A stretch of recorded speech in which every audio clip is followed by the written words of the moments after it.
Hi, everybody. Welcome to our predictions for 2021. We are the readers of The Sacred Well, which is an online and retail shop based in Dunsmuir, California. And I'm the owner of this shop. My name is Yeshe, and I'm here with the other readers who are on our absolutely wonderful team of diviners. Today, I'm with April Hirschman, Aurea Wolf, and Leni Hester.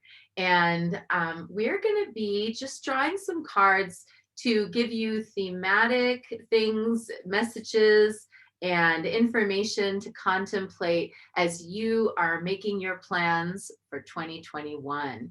So we're going to dive right in. April, why don't you go first and introduce us to the beginning of our year and let us know what deck you're using today. All right, I'm so excited to be with everyone and work on this guidance. So I'm using the Thoth deck, and I decided to just pick from a major arcana. So I'm going to go ahead and lay these out and see what we get. All right, so I am doing it for January, February, and March.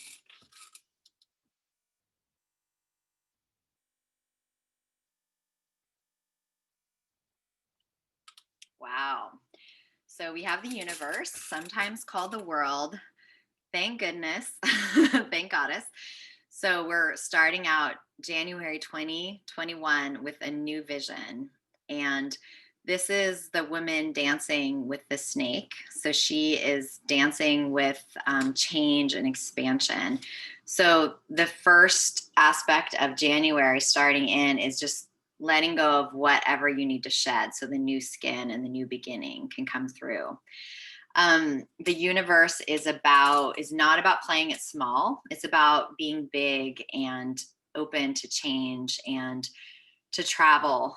Travel can look a lot of different ways. Hopefully actual plane and such travel will open up, but it can be just being a traveler in your own town and exploring different ways. I see that in 2020, we all had to contract a lot and shelter in place.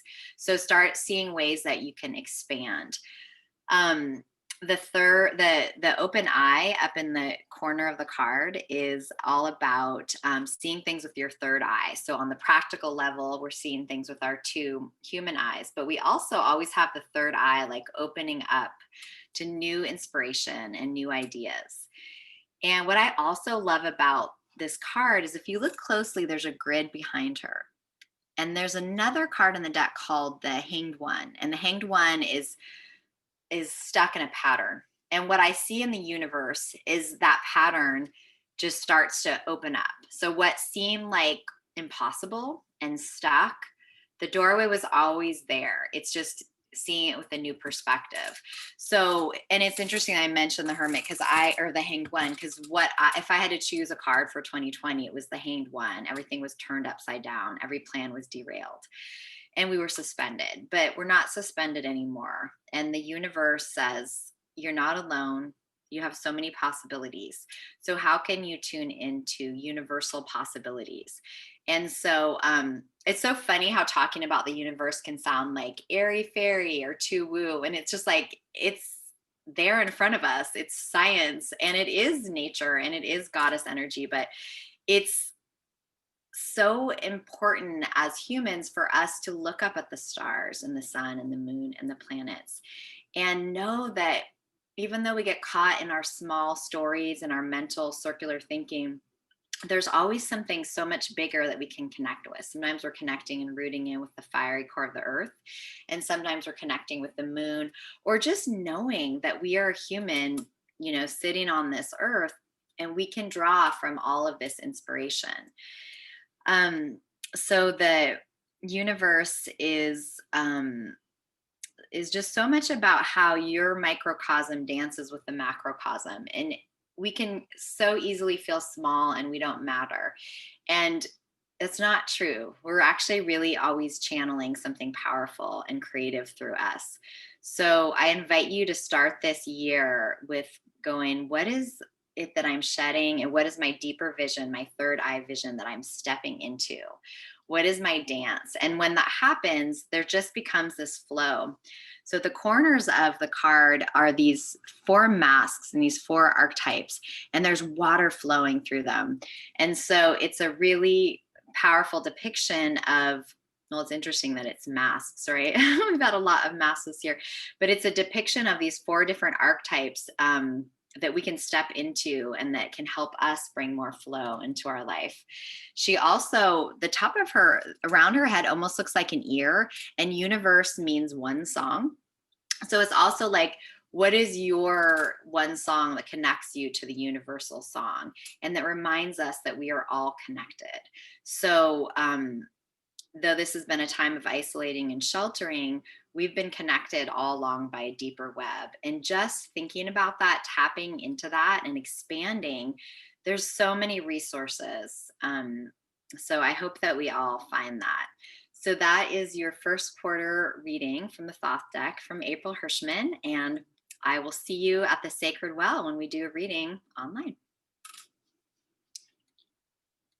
Thank you, April. Wow, I have to say I'm so relieved to see that universe card for that first quarter of 2021, because I know a lot of us are really ready to shed that smallness and step into an expanded vision of what our world could be. And I'm going to go next. I am working today with one of my favorite non-tarot oracles. Many of you who have been my clients for a long time know me as a tarot reader, but I'm a collector of lots of different types of oracles.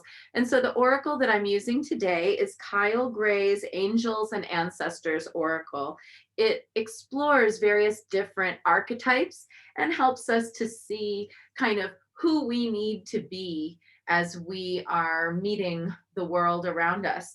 So I'm going to be reading today for April, May, and June, and taking us through that Beltane and summer solstice corridor. And the card that I'm choosing for the second quarter 2021 is the Oracle. So let's have a look. I love this. This is a depiction of, really reminds me of the classical depictions of the oracle at Delphi, a woman with a red veil holding a bowl of liquid, and she has a serpent bracelet around her upper arm. So you can take a peek here and see some of those emblems. And even though historically the oracle at Delphi apparently wore a purple veil or a deep maroon veil, I still love the red. So let's have a look and see what Kyle Gray says about the oracle as an archetype, and then I'll also give a few interpretations.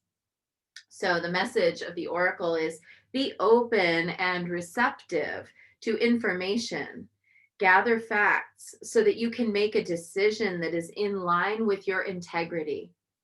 The oracle is the truth speaker and insight bringer of the deck, the ancestor who will be your best outspoken girlfriend, someone who will tell you exactly what you need to hear, maybe not always what you want to hear, in order to move forward. In this deck, she's reminiscent of the Oracle of Delphi, a psychic priestess of ancient Greece who was able to receive information and make predictions. She holds a bowl that has sacred smoke rising out of it, bringing the message to look beyond all you can see and gather information in order to make an accurate evaluation of your situation.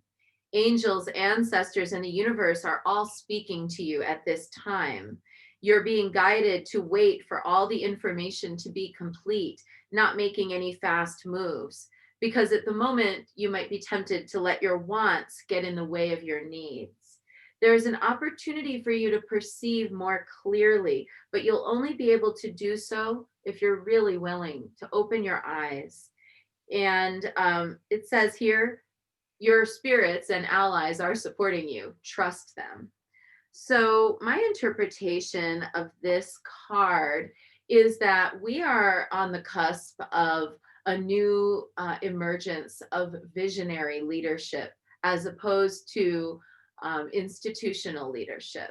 And I know that many of us feel overwhelmed and burdened by the many different institutional things that we're expected to conform to on a regular basis, whether that's just, the difficulty in filling out a form, all the way to how hard it is to get an actual human being on the phone when you call somewhere, or finding yourself kind of trapped within society's machine that is like a people mover. We're all part of this people moving machine, and this people moving machine is not, is designed for efficiency, not designed for soul.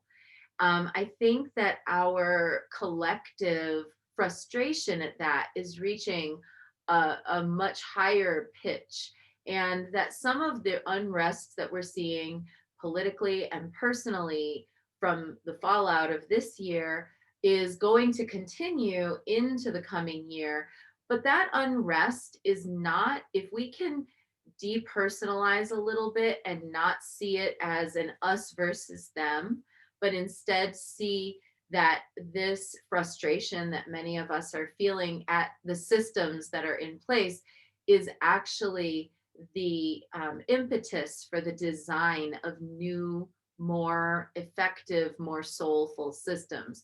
And if we can change it so that we're not here in the small I feeling burdened by a lot of the institutional systems that exist, I think that then we're going to really step into that universe energy and expand into new ways of thinking about reality and new ways of thinking about society. The Oracle at Delphi was a not just one woman, but a group of extremely diverse and intelligent women who were from all different socioeconomic backgrounds, who held tremendous societal power for over 2,000 years as they gave divinations and advice to everyone from the most humble person coming to find out if they could have a child that year, to kings and leaders who were mounting campaigns and deciding the fates of nations. And I think that in this card, we can see that our personal is political. The little things, the little choices we make every day about where we spend our money, how we decide what we're going to do for our, what we're going to do for our livelihood, how we decide the ways in which we'll interact with other people in our communities. Those small scale decisions have an enormous ripple effect that can impact society at a much larger level. It just takes lots of us making those decisions in order to create that change.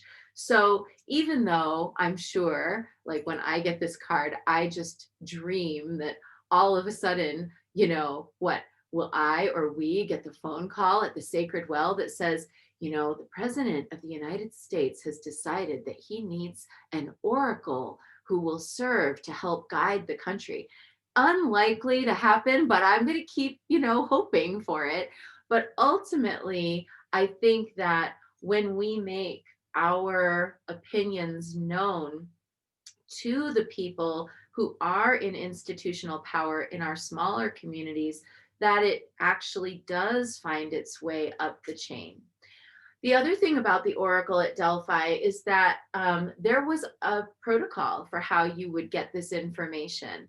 And I think that as we're watching the rise of what I might call Insta witchcraft, and Instagram witchcraft and TikTok witchcraft, we also do have a place for there to be true lineage and learning from elders and people who are steeped in the traditions that they've carried forward, either from years of study or in a hereditary way. And I think that as all of us are embracing our psychic skills, our magical abilities, and our interest in our desire to grow in the realm of the mantic arts, we can remember that it's also okay for us to go and seek out experts, seek out experienced people, seek out teachers, and seek out elders and guides to help us. Because the Oracle at Delphi did not get where she needed to get without the help of other people around her who supported her, who made sure she had excellent education, who made sure she understood the the ways and methods of divination. I also think that this second quarter is going to be a really great time if you've been thinking about scheduling a reading for any big decisions you need to make in the second half of 2021 or beyond. It would be a really good time for you to reach out, get a divination, sit with somebody who has made it their mission in life to be a helper, healer, spirit, and allow yourself to receive that. Last message from the Oracle at Delphi is don't be afraid of the serpent of transformation. We are in a time of great transformation. And just like the serpent, when it's about to shed, things feel sick, low energy, low luster. Probably by now, most of us are not feeling super shiny after 2020. So I think it's just important to remember that we're in that ebb of energy and life force. It is the solstice that we're doing this reading on, after all. And we are at that point where we might feel the shadow all around. But don't worry, those colors, they're going to get really a lot brighter in 2021. So that's my segment, and turning it over to you, Aurea. Whoa. I love actually, Yeshe, how your card kind of reflected that whole transformation and moving from the systems that are no longer serving people, and they're kind of breaking down and shifting, because it really goes right along with the current shift that we're undergoing, you know, in human design, from the shift from the planning, the cross of planning, into the cross of the sleeping phoenix, and moving away from those bigger systems that have not really been serving our best interests, and really, you know, trusting ourselves on an individual level more. I love that. Yeah, all of my readings and sessions come with a very heavy human design twist, because that is my specialty. And in fact, I'm using, there we go. I'm using the Wisdom Keepers Oracle. It is based on human design, and the Gene Keys, which is another system based on human design. This is by Rosie Aronson, PhD. And this deck is, it's called 64 Faces of Awakening, is like the subtitle. Okay, so these are all based on the 64 gates of human design, which actually, the interesting thing is the 64 gates of human design correlate with the 64 hexagrams of the Chinese I Ching, which also happens to correlate with the 64 codons of our human DNA. I know, right? It's unbelievable. It literally, your design is literally in your DNA, and that's what makes you who you are. It's amazing. All right, so I'm just going to pick a card. We're going for July, August, and September. Okay, so the card we have here is for gate number 18, integrity. Always a good thing to focus on, am I right? Okay, so with gate number 18 for integrity, okay, so the gift of having gate 18 defined or activated, because you may not have all 64 gates activated in your design, but when you interact with different people, you kind of take in and amplify their energetics. So when you're in contact with other people, or even through the transits of the planets, you can kind of feel that energy more activated, even if you don't have it defined. So the gift of gate 18 is integrity, which also has a shadow side. All the gates also have a shadow side. So the shadow side to integrity is judgment. And the city, or the highest expression of integrity, is perfection. Okay, so I'm just going to read a little quick little blurb out of the book. With this gate, my gift to you, I am here to help you complete your childhood. It takes courage to uncover the wounds from your past. As you release yourself from the messages and modeling that no longer serve you, you'll be free to see and receive the gifts from your parents with a soft, compassionate heart. When you're truly in your integrity, it won't be possible to take the judgments of others personally or to identify as a victim of yourself or anyone else. It is not a path to be walked alone, so reach out for support.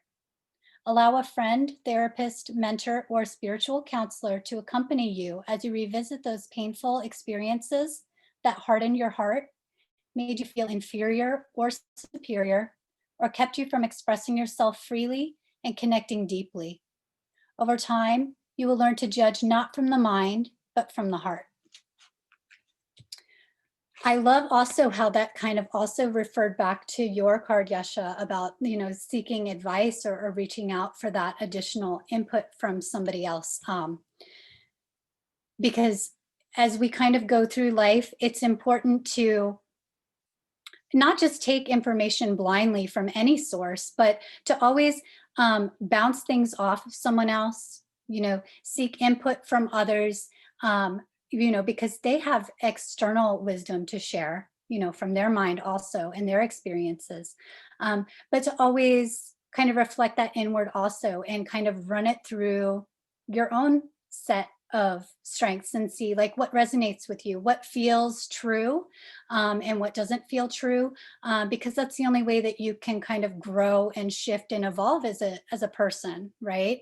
To be able to make those transformations and let go of the things that aren't serving you anymore, by seeking out input and processing it and feeling out what feels right and what doesn't, so that you can let go of the things that are keeping you stuck where you've been stuck. So you can just keep moving forward into the, better version of yourself. So yeah, it's important always, holding that integrity for yourself, acting from what feels right for you, personally, even if it's not what feels right for other people. But yeah, moving forward with truth and integrity for yourself, and always striving for that better version of you. Thank you so much, Aurea. And then Leni is going to bring us home with the year end. And make sure you unmute, my sister. Hi, I am going to be reading for October, November, and December with the Animal Spirit, the Wild Unknown Animal Spirit Oracle by Kim Krans. And the card that I am selecting for the last 3 months of 2021 is Sea Serpent. So sea serpent obviously is not a real animal. There's a couple of cryptids, a couple of imaginary mythical animals in the deck. Sea serpent relates to the second chakra, the sacral chakra, the sex chakra. Let me pull up what Kim has to say about this.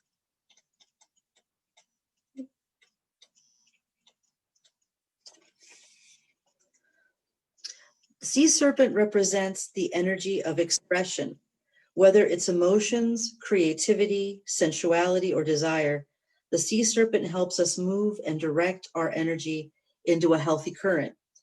When the essence of this card is in balance, we express ourselves creatively and sexually without fear or shame. Our heart is at ease and our relationships are meaningful and enduring. We know what we desire most. We loosen the grip of self-judgment and we let the waters of forgiveness in to heal our wounds. So to get back to what was said earlier about what Aurea was saying about becoming a better version of ourselves. As we come into the last quarter of 2021, which is already the time of the descent, the time that we turn away from external things, back to ourselves, back to our internal knowing. Things get more quiet. We start to like hibernate a little bit. What we're going to draw upon is our innate connection to the life force of the planet as it expresses itself through us sexually and creatively, and as it radiates out.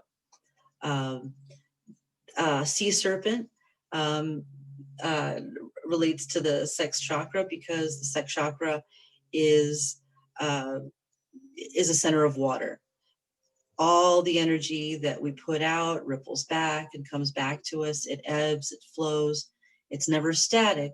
It's not confrontational. It's not explosive, but it is never static. It's moving, ebbing, and flowing.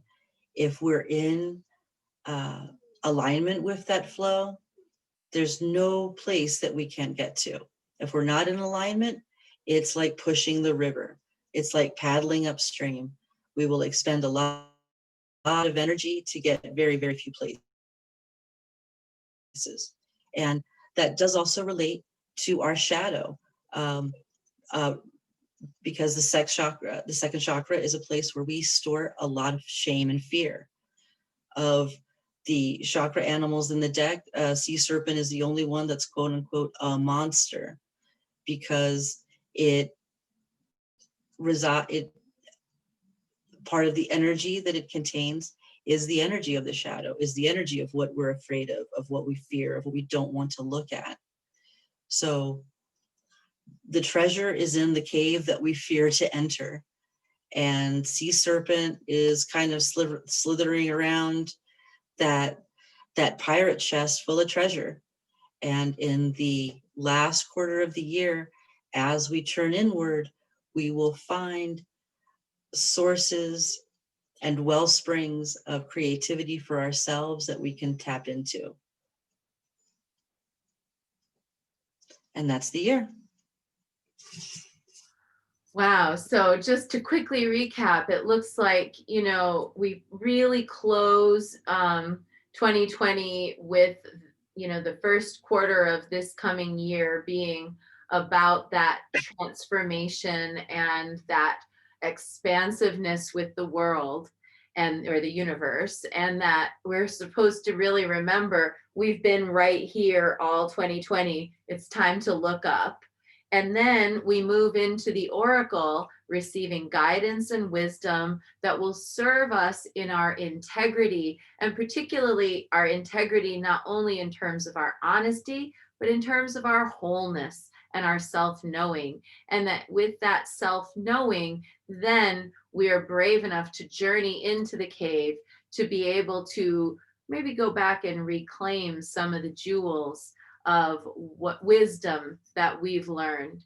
And I have a feeling that a lot of us have actually received a lot of jewels of wisdom over this past year that are very much still in the rough, and that we haven't quite fully washed off and looked at, gotten the mud off of, and polished up. So may your 2021 be a year of digging in, excavating, and finding the jewels of wisdom that really belong to you, that you can then bring out into the world in your visionary and creative capacity with full integrity and passion, so that you can be part of this great turning. Gotta say, 2 serpent images, well, actually 3 serpent images in this reading today. Pretty powerful. Thank you so much to all the readers of the Sacred Well for getting together on the solstice today to make this happen. And we look forward to serving you in 2021 with divinations, human design readings, and all of the different things that we offer. Come check us out at sacredwell.com. Bye, everybody.